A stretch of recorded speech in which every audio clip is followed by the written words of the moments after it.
साथियों, हम धर्मेंद्र सोलंकी रोज हमसे आप सुनते हैं। सवाल तो यह है कि जुर्म के साए में मुंह खोलेगा कौन? अगर हम ही चुप रह गए तो सच बोलेगा कौन? अखिलेश यादव का सिपाही हूं, जिम्मेदार व्यक्ति हूं समाजवादी पार्टी का। और एक निवेदन, नौजवानों, इतिहास उठाकर देख लो। जब जब लोगों ने कहा है कि समाजवादी पार्टी बैक हो गई, तत्काल उसके बाद अगर समाजवादी पार्टी आई है तो दुगुने ताकत के साथ आई है। हम फिर आएंगे, फिर सरकार बनाएंगे अखिलेश यादव के नेतृत्व में, समाजवादी पार्टी के नेतृत्व में। एक लाइन कहना चाहता हूं, तमाम लोग आज बोल रहे हैं, हमने कहा है कि आसमान में उड़ने की मनाही नहीं है। आसमान में उड़ने की मनाही नहीं है, शर्त इतनी है कि जमीन को नजरअंदाज न किया जाए। सुनिए, यह धर्मेंद्र सोलंकी कह रहा है क्या? नहीं रुकेंगे, नहीं झुकेंगे, लगे हुकूमत सारी। हम समाजवादी हैं।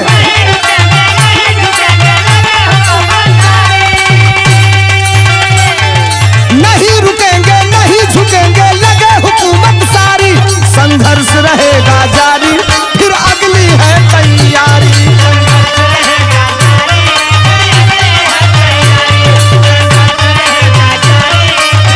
हम समाजवादी हैं। और सुनिए, ये बुलडोजर, ये हवाएं और ये प्रशासन हमारे ईमान और हमारे रास्ते से हमको न भटका सकता न डिगा सकता।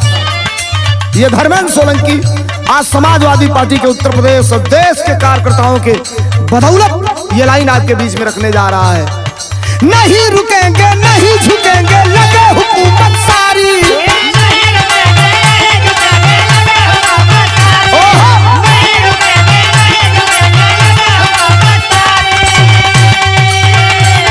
अरे नहीं रुकेंगे, नहीं झुकेंगे, लगे हुकूमत सारी।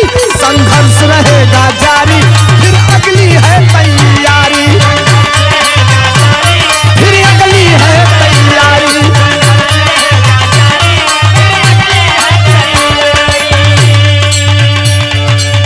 इतिहास उठाकर पढ़ लेना।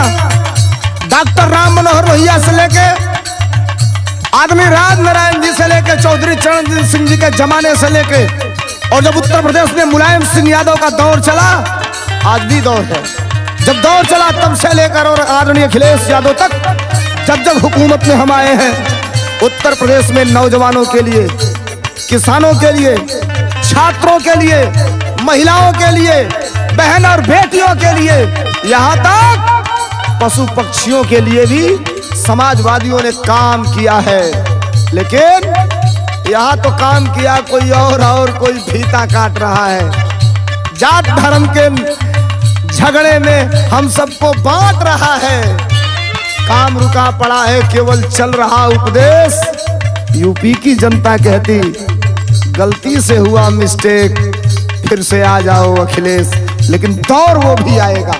सुनिए ये लाइन, क्या? हम हैं समाजवादी, हम जनहित की बात उठाते हैं।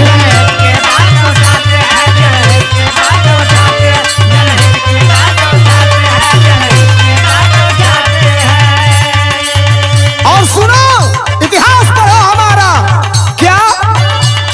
अरे यूपी को खुशहाल बनाते जब सत्ता में आते हैं।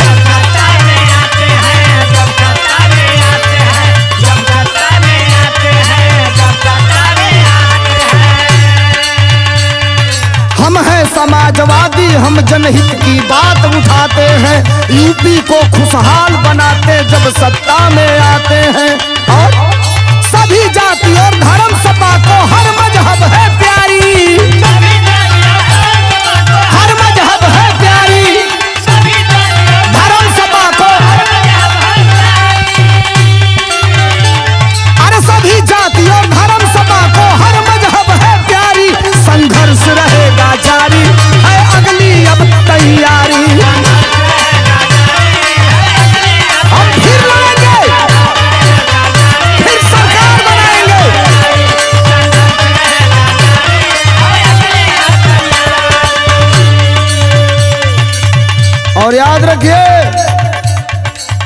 हम बहुत कुछ तो नहीं कहना चाहते, एक चीज ये एहसास दिलाना चाहते हैं।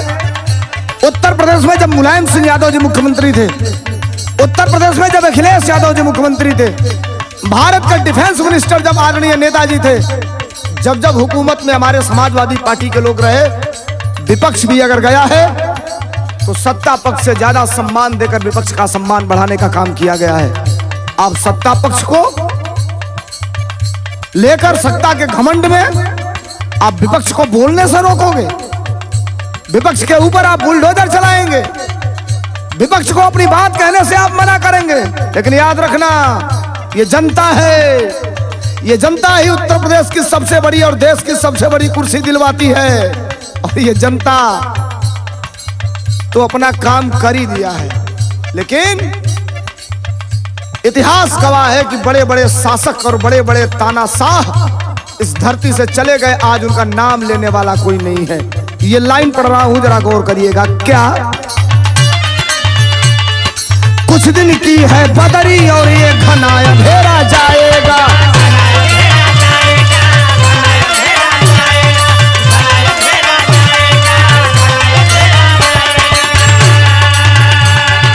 यूपी में हरियाली होगी समाजवाद तब आएगा,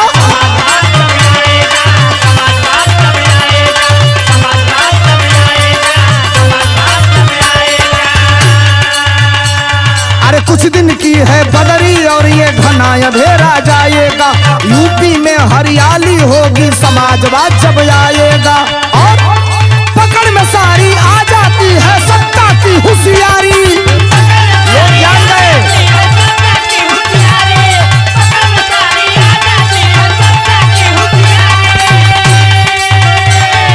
पकड़ में सारी आ जाती है सत्ता की होशियारी, संघर्ष रहेगा जारी, फिर अगली है तैयारी,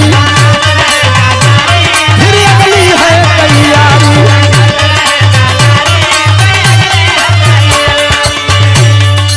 और अब इसको आप अन्यथा मत लीजिएगा, और सुनने वाले लोग ये मत जानिएगा ये धर्मेंद्र सोलंकी है। परफेक्ट बात कहता हूँ, पॉजिटिव बात, और हमेशा ये बात आपके बीच में मैं प्लस करके रखता हूं कि जो मैं कहूं वो तथ्यों के साथ कहूं, हम नहीं हमारे पूर्वज कहते चले आए हैं। बर्बाद गुलिस्ता करने को बस एक ही उल्लू काफी है, पुराने लोग कहे।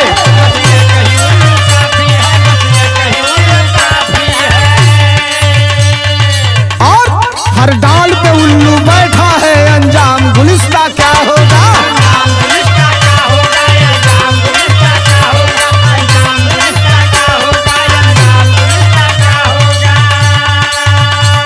बर्बाद गुलिस्ता करने को बस एक ही उल्लू काफी है, हर डाल पे उल्लू बैठा है, अंजाम गुलिस्ता क्या होगा। और तन के सीना खड़ा सोलंकी देखे दुनियादारी,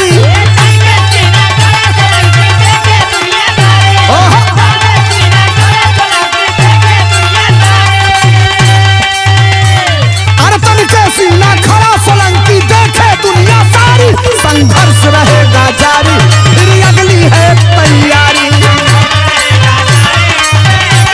हम समाजवादी हैं, नहीं रुकेंगे नहीं झुकेंगे लगे हुकूमत सारी, नहीं रुकेंगे नहीं झुकेंगे लगे हुकूमत सारी, संघर्ष रहेगा जारी, फिर अगली है तैयारी, संघर्ष रहेगा जारी, फिर अगली है तैयारी, संघर्ष रहेगा, फिर अगली है तैयारी, संघर्ष रहेगा जारी, फिर अगली है तैयारी, संघर्ष रहेगा, फिर अगली है तैयारी, फिर अगली है तैयारी। जय समाजवाद।